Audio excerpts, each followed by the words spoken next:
മീസാനിന് പേരിടാൻ കഴിയില്ല. കാരണം ആരുടെ നാം അറിയുന്നില്ല. തന്റെ പ്രിയപ്പെട്ട ഉമ്മയാണെന്ന് അറിയാൻ കഴിയുന്നില്ല.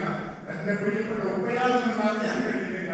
മുഴുവൻ ശരീരഭാഗങ്ങളാകുന്ന ശരീരത്തിന്റെ ഭാഗങ്ങളായി ഓരോ പാർട്ടികളായി കൊണ്ടുവരപ്പെടുമ്പോൾ അത് കണ്ടിരിക്കാൻ നെഞ്ചുള്ള കരകൾക്ക് മാത്രമേ കഴിയുള്ളൂ. അതിന്റെ മുമ്പിൽ വിസ്തരിച്ചുകൊണ്ട് നമ്മൾ ചെയ്യപ്പെട്ട് പിരിഞ്ഞു പോകുന്ന ആ ബന്ധുക്കളുടെ ഒരു സമാധാനമുണ്ട്. വേറെ എന്തെങ്കിലും ഈ വെള്ളയുടുപ്പിൽ പുതച്ചുകൊണ്ട് കിടക്കുന്നവൻ ആരോടാണ്? എന്റെ ഉമ്മയാണ്, എന്റെ ഭാര്യയാണ്, എന്റെ പ്രിയപ്പെട്ടവനാണ്, എന്റെ സ്നേഹിതനാണ് എന്നൊരു സമാധാനമാണ്. അല്ലാഹു ആ ഭൂമിയിലൂടെ സ്വർഗ്ഗത്തിൽ കൊണ്ടുവരട്ടെ. ആ വേദനിപ്പിക്കുന്ന വേദനിക്കുന്ന മനസ്സിലൂടെ ഒരു സമാധാനം വർദ്ധിക്കാൻ കഴിയാത്ത അവസ്ഥയാണ്. പ്രിയപ്പെട്ടവരെ, അതിനെതിരെയാണെങ്കിൽ ആർക്ക് വേണ്ടിയുള്ളതാണ്? വേണ്ടിയുള്ളതാണ്. എന്തിനാണ് തിരിച്ചറിയുവാൻ കഴിയാത്ത ആ കബറുകളിലൂടെ പ്രത്യേകം നമ്പറുകൾ, അത് DNA ടെസ്റ്റിന്റെ ഭാഗമായിട്ടായിരിക്കാം നമ്പറുകളെ നമ്മൾ നമ്മളറിയണം. ഇങ്ങനെയുള്ള മീസാൻ കല്ലുകൾ സ്ഥാപിക്കപ്പെട്ട 217 കബറുകളാണ് തിരിച്ചറിയാത്ത കബറുകളായി ആ പ്രദേശത്ത് സ്ഥിതി ചെയ്യുന്നത്. ഇത് വ്യക്തമായി നമ്മൾ അറിയേണ്ടതുണ്ട്. നമ്മളെവിടെ മനസ്സിലാക്കാനുള്ള ഒരു ബോധ്യം നമുക്കുണ്ട്. നമുക്കറിയണം എന്താണ് മീസാൻ. മീസാൻ എന്ന് പറയുന്നത് നിഷാൻ എന്ന് നമ്മൾ മലയാളത്തിൽ പറയുന്നത് നിഷാൻ എന്ന വേശ്യവാക്കിൽ നിന്നാണ് മീസാൻ വരുന്നത്. ഈ മീസാൻ കല്ലെന്ന് നമ്മൾ പറഞ്ഞു. നിഷാൻ എന്നാൽ തിരിച്ചറിയൽ, തിരിച്ചറിവ് അടയാളമാണെന്നർത്ഥം. അത് ലോപിച്ചുകൊണ്ട് അടയാളം ചെയ്യുന്നതാകുമ്പോൾ അത് മീസാനായി മാറും. ഇങ്ങനെയാണ് അത് അർത്ഥമാക്കുന്നത്. ലോപിച്ചുകൊണ്ട് അടയാളത്തിൽ നമ്മുടെ മീസാൻ എന്ന് പറയുകയാണ്. പക്ഷേ സത്യത്തിൽ നിഷാനാണ്. അവിടെ ആ അടയാളപ്പെടുത്തലിന് എന്തിനു വേണ്ടിയാണ്? അവർക്ക് ഐഡന്റിറ്റി ഇല്ല. അവർക്ക് റേഷൻ കാർഡുകളിൽ അവരുടെ പേര് അറിയപ്പെടുന്നില്ല, ഒന്നുമില്ല. ഒരു ഐഡന്റിറ്റിയും ഇല്ലാത്ത മനുഷ്യர்கள் അവർ ചെയ്യപ്പെടുമ്പോൾ നമ്മൾ നോക്കിയതുകൊണ്ട് അവർക്ക് മേലെ ഒരു അന്തസ്സവും വിലാസവും ഇവിടെ ഉണ്ടായിരുന്നു. എല്ലാം സ്തമിച്ചു പോയി. തൊട്ടടുത്ത് നിൽക്കുന്ന പ്രിയപ്പെട്ടവർക്ക് രക്തബന്ധുവിന് പോലും ആ മയ്യത്താരാണെന്ന് മനസ്സിലാക്കാൻ കഴിയുന്നില്ല എന്ന് പറയുന്നത് അത് ഹൃദയവികാരത്തിന്റെ ഒരു കാര്യമാണ്. അല്ലാഹു സ്വർഗ്ഗത്തിൽ മാറട്ടെ. എത്ര വേദനിക്കുന്ന പീഡിക്കുന്ന മനസ്സുകളെയാണ് അവിടെ കണ്ടത്. അവിടെയുള്ള ആളുകൾ, അടിച്ചുകൂടി നിസ്കരിക്കുന്ന ആളുകൾ, അവരുടെ പലപ്പോഴും അവരുടെ ദുഃഖങ്ങൾ വേദനകളായി വന്നിട്ടുണ്ട്. പ്രിയപ്പെട്ടവരെ, ഒരു സഹോദരൻ എന്ന് പറഞ്ഞാൽ എന്റെ പെണ്ണിനെ പിടിച്ചു എന്ന് പറഞ്ഞുകൊണ്ട് കെട്ടിപ്പിടിച്ച് സന്തോഷിച്ച അൽഹംദുലില്ലാഹ് എന്ന് പറയുന്ന തന്റെ പെണ്ണിന്റെ അമീപ്പോൾ അൽഹംദുലില്ലാഹ് എന്ന് പറയുകയാണ്. എന്റെ ഉപ്പയുടെ മയ്യത്തൊക്കെ ലഭിക്കണം എന്ന് പറഞ്ഞ് ഇങ്ങനെ നമ്മൾ മാറിയിരിക്കുന്നു.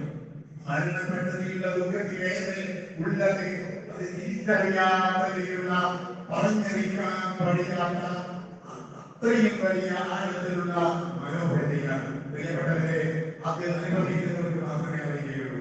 തന്റെ പ്രിയപ്പെട്ടവർക്ക് താൻ ചെയ്യേണ്ട കാര്യങ്ങൾ ചെയ്തിട്ടുണ്ടോ എന്നൊരു വ്യതയാണ്. പ്രിയപ്പെട്ടവരെ, നമ്മളൊക്കെ അവർക്ക് വേണ്ടി പ്രാർത്ഥിക്കേണ്ടതുണ്ട്. ഇവിടെ കിടത്തിയ മയ്യത്തുകളിൽ ചോര പൈതങ്ങളുണ്ട്, മുലകുടിക്കുന്ന ചോര പൈതങ്ങളുണ്ട്, കളിച്ചാടി നടക്കുന്ന കൊച്ചു കുട്ടികൾ, വിദ്യാർത്ഥികൾ. പ്രിയപ്പെട്ടവരെ, ഇവിടെ പല മയ്യത്തുകളെയും മുമ്പിൽ നിസ്കരിക്കാൻ വന്നപ്പോൾ കൂടി നിന്നവരുടെ മനസ്സ് വേദനിച്ചു പോയി. കൗമാര പ്രായത്തിലോ ഒരുപാട് സ്വപ്നങ്ങളുമായി യൗവനത്തിലേക്ക് കടന്നു വന്നതാണ്. കോളേജിൽ ഉന്നതമായ കോഴ്സിനെ അന്വേഷിച്ചോ അവ അതായതെല്ലാം ബോധിച്ചിരിക്കുന്നതിനെ നമ്മൾ നടന്നു ചെയ്യുന്നു എന്ന് പറയുമ്പോൾ എത്രമാത്രം വേദനയുടെ കാര്യമാണ്. അവരുടെ സ്വപ്നങ്ങൾ പോയി നമ്മൾ തിരിച്ചറിയണം. അവിടെ അവർക്കുണ്ടായിരുന്നു തിരിച്ചറിയുന്ന അടിയാളുകൾ, അവരുടെ വീടുകൾക്കുണ്ടായിരുന്ന അടിയാളുകൾ അതികടലാളുകൾ നഷ്ടപ്പെട്ടു പോയിരിക്കുന്നു. ആ വീടുകളുടെ അതികടലാളുകൾ പോയാളെ കാണുന്നില്ല. അവർക്ക് വേദികളുണ്ടായിരുന്നു, അവർക്ക് വേദികളെല്ലാം ഇടപെട്ടിരുന്നു. ഈ ദുനിയാവിന്റെ അവസ്ഥയാണ്. എന്തൊക്കെ വേദനകളാണ്, എന്തൊക്കെ വേദനകളാണ് അവിടെയുള്ളത്. വളരെയധികം വിഷമിക്കുന്ന കാര്യങ്ങളാണ് അവിടെ നമുക്ക് കാണുന്നത്. ആ സമൂഹത്തെ നമ്മൾ ചേർത്ത് പിടിക്കേണ്ടത്. ആ ഉച്ചവരെ വിജയവരെ നഷ്ടപ്പെട്ടവരെ ചേർത്ത് പിടിക്കണം. വിദേശത്തുള്ളവർ ചെറുപ്പക്കാരൻ പൊട്ടിക്കാരുന്നത് രണ്ട് സമ്മാനങ്ങളൊക്കെ പോയി, എല്ലാവരും പോയി ആത്മാർത്ഥമായി. ഇങ്ങനെ അനേകം അനുഭവങ്ങൾ നമ്മൾ അവരെ നോക്കി അവർ നേരത്തെ പോവുകയും അവർ പ്രവേശിക്കുന്നു എന്ന് നമ്മൾ പറയുന്നുവെങ്കിൽ നമ്മൾ ആ ഒന്നാമത്തെ പുട്ട് വന്നപ്പോൾ ആ പ്രകടനങ്ങൾ പോലെ കുടുംബങ്ങൾ അവിടെ ഉണ്ടായിരുന്നു. ഒന്നാമത്തെ പൊട്ടി വന്നപ്പോൾ ആ അവരുടെ വീടുകളിൽ നിന്ന് മാറി ആ നിൽക്കുന്ന പാടിയിൽ പോയി അവസരമാക്കാമെന്ന് പറഞ്ഞ് ഇവിടുന്ന് കൂട്ടത്തോടെ പാടിയിൽ പോയപ്പോൾ ആ പാടിയും അവരുമാകെ വണ്ടിയിലേക്ക് പോകുന്ന കാഴ്ചയാണ്. പക്ഷേ ഏതൊരു വീട്ടിൽ നിന്നാണോ ഇവിടെ അപകടമുണ്ടെന്ന് മനസ്സിലാക്കിക്കൊണ്ട് പോയതെങ്കിൽ ആ വീടുകൾ സുരക്ഷിതമായിരിക്കുന്നു. ഇത് അല്ലാഹുവിന്റെ നാലുകാലത്തിൽപ്പെട്ടവരെ നമുക്ക് ലോകത്തിനാണ് ഇതൊക്കെ നിയന്ത്രിക്കുന്ന നമ്മളാണ്. ഇത് നിയന്ത്രിക്കാൻ ഒരു ഭരണകൂടത്തിന് കഴിയില്ല. ഇത് നിയന്ത്രിക്കാൻ ഈ ദുനിയാവിലെ ഒരു സംവിധാനങ്ങൾക്കും കഴിയുകയില്ല. പ്രിയപ്പെട്ടവരെ, അല്ലാഹു സുബ്ഹാനഹു വ തആല അവർക്ക് സ്വർഗ്ഗം നൽകി അനുഗ്രഹിക്കുമാറാവട്ടെ. ഇവിടെ നമ്മൾ ചെയ്യേണ്ടത് അവർക്ക് വേണ്ടിയുള്ള പ്രാർത്ഥനകളാണ്. കഴിയുമെന്നവരെ ചേർത്ത് പിടിക്കുകയാണ്. ഇവിടെ അഭയാർത്ഥി മേഖലയിലുള്ള ആളുകളുടെ അവസ്ഥ എത്ര സങ്കീർണമാണ്. അവരെ കണ്ടത് അവരെ സ്വന്തമായ ക്ഷേത്രങ്ങളിലേക്ക് അവരെ തനിയെ താമസിപ്പിക്കുകയാണ്. അതല്ലാതെ അത് മാത്രമാണ് അവർക്ക് ആദ്യമായി ചെയ്യേണ്ട പരിഗണന എന്ന് പറയുന്നത്. അവർ സംവിധാനത്തിലേക്ക് പോകാൻ നമ്മുടെ സർക്കാരിനും നമ്മുടെ സംഘടനകൾക്കും സന്നദ്ധ സംഘടനകൾക്കും ഒക്കെയുള്ള അതാണ് ആദ്യമായി ചെയ്യേണ്ടത്. കൂടി നിൽക്കുന്ന ഒരു ഒന്നിച്ച് എല്ലാ കുടുംബങ്ങളും ഒന്നിച്ച് ഒരു ക്യാമ്പിൽ നിൽക്കുന്നത് എത്രമാത്രം ഉത്സാഹമാണ്. അതുകൊണ്ട് തന്നെ എല്ലാ നഷ്ടപ്പെട്ട ആളുകൾക്ക് അവർ സഹകരമാണ് ആദ്യമായി ചെയ്യുന്നത്. പിന്നെ പലരുടെയും മനസ്സിൽ ഡിപ്രഷനിലേക്ക് അകപ്പെട്ടിരിക്കുന്നു, പോയിക്കൊണ്ടിരിക്കുന്നു. പലരെയും അതുപോലെ വ്യക്തിഗതമായുള്ള കൗൺസിലിംഗ് ആവശ്യമായിരിക്കുന്നു. ആ നടപടികളൊക്കെ ഓരോ ഭാഗങ്ങളിൽ നിന്ന് ഓരോരുത്തരായി നടത്തിക്കൊണ്ടിരിക്കുന്നുണ്ട്. പിന്നെ നമ്മൾക്ക് വേണ്ടത് പ്രാർത്ഥിക്കുകയാണ്. പ്രിയപ്പെട്ടവരെ, ഇപ്പോഴും വരാം.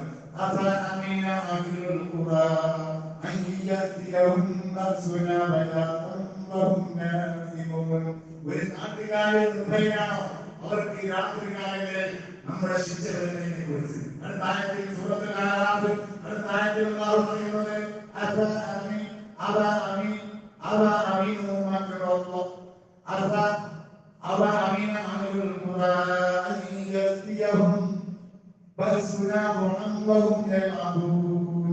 ഒരു നാട്ടുകാരൻ നിർഭയനാണോ പകൽ സമയത്ത് നമ്മുടെ ശിക്ഷ കുറിച്ച് കഴിഞ്ഞ 2019 ആ ദുരന്തം എന്ന് പറയുന്നത് പകൽ സമയത്താണെങ്കിൽ ഇപ്പോൾ നടന്നത് രാത്രി ഉറങ്ങിക്കിടക്കുമ്പോഴാണ്. എന്നിട്ട് അള്ളാഹുവിന്റെ ശിക്ഷയെ കുറിച്ച് അവർ നിർഭയരാണോ? ഈ ശിക്ഷ എന്ന് പറയുന്നത് നമ്മൾ തെറ്റിദ്ധരിക്കരുത്. അവർ തെറ്റ് ചെയ്തത് കൊണ്ടല്ല. ഒരു നാടിൽ ആരെങ്കിലും തെറ്റ് ചെയ്യുമ്പോൾ ആ ശിക്ഷയിൽ എല്ലാവരും അങ്ങപ്പെടുന്നു. അവിടെ അവർ അവരുടെ വിശ്വാസം അനുസരിച്ച് അവർക്ക് അള്ളാഹു അഭയമേകും. അള്ളാഹു നാളെ പരലോകത്ത് അഭയമേകുമെന്നാണ് പറഞ്ഞത്. സൂറത്തുൽ അഅറാഫിന്റെ അടുത്തുള്ള ആയത്തിൽ അള്ളാഹു പറയുന്നത് അവരും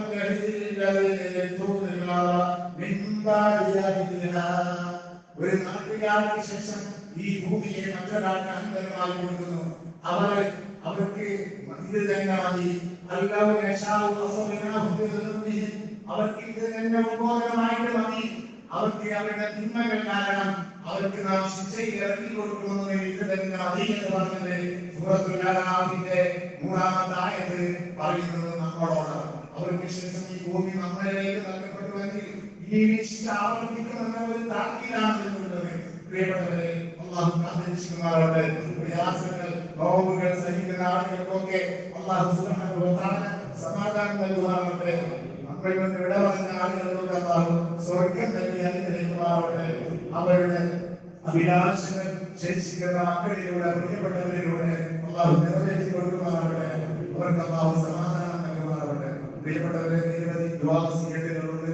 അമ്പലത്തിലെ കാലിൽ ഫാത്തിമായ സഹോദരി അത്യാസന്നമായി രോഗശരീരാണ്. അല്ലാഹു എന്താണോ കൈതെങ്കിൽ ആ കൈതവർക്ക് പ്രധാനിക്കുമാറാവട്ടെ. അതുപോലെ നമ്മുടെ കുടുംബക്കാരെ താമസിച്ചിരുന്ന നമ്മുടെ ഗ്യാസ് വണ്ടിയിൽ ജോലി ചെയ്തിരുന്ന മജീദ് എന്ന സഹോദരൻ വലിയൊരു രോഗത്തിന് ചികിത്സയിൽ നേരിടുകയാണ്. അല്ലാഹു സുബ്ഹാനഹു വ തആല ആ സഹോദരന് സമാധാനവും രോഗശമനവും നൽകി അനുഗ്രഹിക്കുമാറാവട്ടെ. പ്രിയപ്പെട്ട സഹോദരങ്ങളെ, മറ്റൊരു കാര്യം, ഇവിടെ ഈ വരുന്ന ചൊവ്വാഴ്ച നമ്മുടെ ഈ കുടുംബങ്ങളെയൊക്കെ ഈ മരണപ്പെട്ടു പോയ അല്ലെങ്കിൽ അപകടത്തിൽപ്പെട്ട കുടുംബങ്ങളിലേക്ക് അവരെ ഒരുമിച്ച് കൂട്ടി സമസ്തയുടെ ആഭിമുഖ്യത്തിൽ ഒരു ദുആ സദസ്സ് ഇവിടെ പള്ളിയിൽ വെച്ച് സഹോദരങ്ങളെയും സഹോദരിമാരെയും ഒരുമിച്ച് കൂടി സംഘടിപ്പിക്കാൻ ഉദ്ദേശിക്കുന്നുണ്ട്. അത് തീരുമാനിച്ചിട്ടുണ്ട്. അഭിമന്യനായ വാദത്തിന് നേതൃത്വം നൽകും. രാവിലെ 10 മണിക്കാണ് ഈ വരുന്ന ചൊവ്വാഴ്ച രാവിലെ. കാരണം അവർക്ക് സ്വന്തമായിട്ടൊന്നും മരണപ്പെട്ടവർക്ക് ചെയ്യാൻ കഴിയുന്നില്ല. അതുകൊണ്ടാണ് ഈ പ്രാർത്ഥനാ സദസ്സുകളൊക്കെ അവർക്ക് വേണ്ടി നമ്മൾ ചെയ്യുന്നത്. പ്രിയപ്പെട്ടവരെ, അല്ലാഹു സ്വീകരിക്കുന്നതാവട്ടെ. ചൊവ്വാഴ്ച രാവിലെ 10 മണിക്ക് നമ്മളൊക്കെ സമ്മതിക്കണം, സഹോദരിമാരെ അഭ്യർത്ഥിക്കണം. അക്കാര്യം പ്രത്യേകിച്ച് ഉണർത്തണം. ദൈവത്തിന്റെ ദുആക്ക് ശേഷം നമ്മുടെ യാസീനോദി മൺപറഞ്ഞവർക്ക് വേണ്ടി ഒക്കെയുള്ള ദുആ എല്ലാവരും സമ്മതിക്കണം. തന്നെയല്ല ആളുകൾക്കൊക്കെ തന്നെ അതിയായിട്ട് ഒരു ഏതാനും സന്മനസ്സുള്ള ആളുകൾ ഭക്ഷണം ഒരുക്കിയിട്ടുള്ളത് വാങ്ങിയിട്ട് പോകണം. എല്ലാവർക്കും ഉള്ളതാണ്. അത് വാങ്ങാതെ പോകരുത്. എല്ലാവർക്കും ഉണ്ട്. അത് വാങ്ങുക, ഇവിടെ കഴിക്കുന്നവർക്ക് കഴിക്കാം. അത് അവസരത്തിനനുസരിച്ച് നമ്മൾ അത് ആ ഭക്ഷണം വാങ്ങണം എന്ന് പ്രത്യേകിച്ച് കൊണ്ടുവന്നു. ഒരുപാട് സേവനം ചെയ്ത ആളുകളുണ്ട്. നമ്മുടെ മസ്ജിദിന്റെ കവാടം മീഡിയകളിൽ പറഞ്ഞ പോലെ അടയാത്ത മസ്ജിദിന്റെ കവാടങ്ങൾ വിശേഷിപ്പിക്കപ്പെട്ടതുപോലെ ആഭ്യന്തരത്തിൽ നാട്ടുകാരുടെ യുവാക്കളും 100-ലധികം വരുന്ന ഈ നാട്ടിലെ യുവജനങ്ങളുണ്ടായ ചേർത്ത് പിടിക്കുകയായിരുന്നു. പല രംഗങ്ങളിലും അല്ലാഹു നൽകുമാറാവട്ടെ. ഇനിയും സേവനങ്ങൾ ചെയ്യാൻ പ്രവർത്തിക്കുന്നവരാവട്ടെ. ദൈവമല്ല, ഒരുപാട് സംഘങ്ങൾ, ഒരുപാട് ആളുകൾ മകനാട്ടിലെ കർണാടകയിൽ നിന്ന് പോലും വിദൂരയിൽ നിന്ന് പോലും ഇവിടെ എല്ലാവരും മകരമായി അധ്വാനിക്കുന്ന അനേകം ആളുകൾ, അനേകം സന്നദ്ധ സേവകന്മാർ, അതുപോലെ തന്നെ അവരുടെ ഭക്ഷണമായുള്ള അല്ലാതെയുമുള്ള പരിചരണങ്ങളും സഹായങ്ങളും അല്ലാഹു കബൂൽ ചെയ്യുമാറാവട്ടെ. ഇത്രയും ആളുകൾ നമ്മൾ അറിയാതെ വിട്ടുപോകുന്ന ആളുകൾ നിലമ്പൂർ ഭാഗത്തുള്ള അവിടെയുള്ള ആ പുഴകളിൽ നിന്ന് മയ്യത്തുകൾ എടുത്തുകൊണ്ട് സഹോദരങ്ങൾ നേരിൽ പങ്കെടുത്തതാണ്. നമ്മൾ അറിയാതെ പോകുന്നു. അവൻ ചെയ്തത് കാണുമ്പോൾ നമ്മൾ ചെയ്തത് വളരെ ചെറുതാണ്. അവിടെയുള്ള ആ പഴകിയ മയ്യത്തുകൾ ചുമലിലേറ്റിക്കൊണ്ട് ചുമലിലേറ്റി ആ കാട്ടുവഴികളിലൂടെ കിലോമീറ്ററുകൾ നടന്ന് വാഹനത്തിലേക്ക് കൊണ്ടുപോകും. വാഹന സൗകര്യമില്ലാത്ത സ്ഥലത്തു നിന്നാണ് മയ്യത്തുകൾ ഇടുന്നത്. പലപ്പോഴും മയ്യത്തുകളാണ്, അല്ലെങ്കിൽ അവയവങ്ങൾ നഷ്ടപ്പെട്ട മയ്യത്തിന്റെ ഭാഗമാണ്. അത് ചുമലിലേറ്റിക്കൊണ്ട് കാട്ടുവഴിയിലൂടെ പോകുന്ന ആ സംഭവത്തെ നോക്കും. നമ്മളെ ചേർത്ത് പിടിക്കുകയായിരുന്നു. അല്ലാഹു എല്ലാവരും സ്വീകരിക്കമാറാവട്ടെ. തകർന്നടിഞ്ഞ വേദനിക്കുന്ന നൊമ്പരങ്ങളും നോവുകളും നേരിടുന്ന മനസ്സിലൊക്കെ അല്ലാഹു സമാധാനം നൽകുമാറാവട്ടെ. സേവനങ്ങൾ സ്വീകരിക്കുമാറാവട്ടെ. നമ്മോട് വിട പറഞ്ഞവർക്ക് മോഹിനികൾക്ക് അല്ലാഹു രക്തസാക്ഷിത്വം നൽകുമാറാവട്ടെ. അവരോടൊപ്പം നമ്മളെയും അല്ലാഹു എല്ലാത്തിനും ഒരുമിച്ച് കൂടി അനുഗ്രഹിക്കുമാറാവട്ടെ. അൽഹംദുലില്ലാഹ്.